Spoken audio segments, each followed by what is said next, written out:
Alicia is New Zealand's strategy organisational change expert. Welcome, Alicia.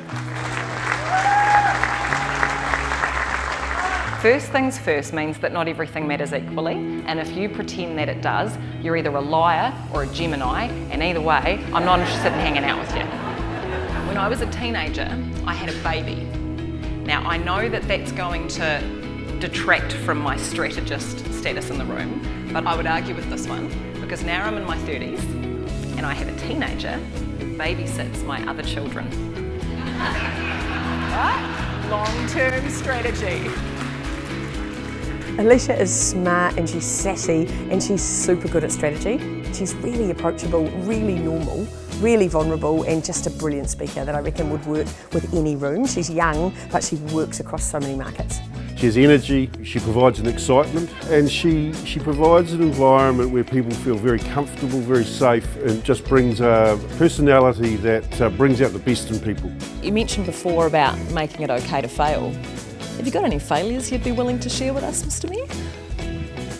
She challenges you in a safe way, but doesn't just let you get away with just those easy answers. She gets underneath and really probes for why you're thinking that. What is it that you're actually trying to say? And then I'm going to challenge you again and say, if you were to pick a different person to be, so not just a different thing to think about, but a different person to be when you were having this conversation.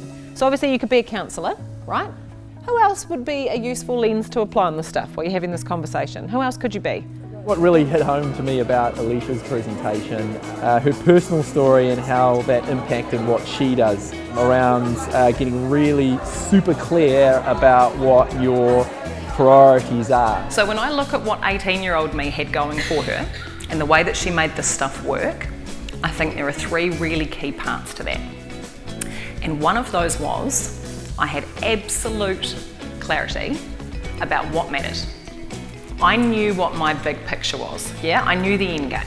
I knew I had to look after that kid, and that if I wanted to give it a decent life, probably needed to get an education. So my clarity, top notch. I knew exactly what I was doing. Alicia is absolutely outstanding. We absolutely love working with her because she helps challenge us in a very safe way and get people opening up and sharing in a very safe and trusting environment. The way she challenges us, her comments, her thoughts, her ideas, it's a bit hard to put in words sometimes, but she challenges us to the point where it's still extremely professional, but also just on the cuff of, did you just say that? Then I asked you what the biggest future unknowns were, and at least three of you went, well, duh, that's a trick question. If I knew, they wouldn't be unknowns. So I thought Alicia was bloody awesome. And I liked the fact that she was really quite practical in her little tips. And it's just, it really is to the heart of the matter, clarity, bloody clarity, you know? So I got to be honest, mate, I bought a book. I thought it was, I'm keen to see some good shit come out of that. Really accessible, easy to get into, and I just love the segue in terms of here I was as a young student, young child, and then what does this mean for us in real life? So what I want to talk to you about today is the first piece, it's the clarity, because that is the first piece. And I reckon that we need to do first things first. First things first. Oh, you guys! It was vibrant, it was exciting, and it was funny. I laughed a lot, and you gotta love that. Rate her 10 out of 10, honestly. I'm straight up. I'd rate her a 10 out of 10 for what she does. That's me. My number one message, first things first. If you're worried about getting shit done, could you please take a moment first to make sure that you're doing the right shit? Thanks.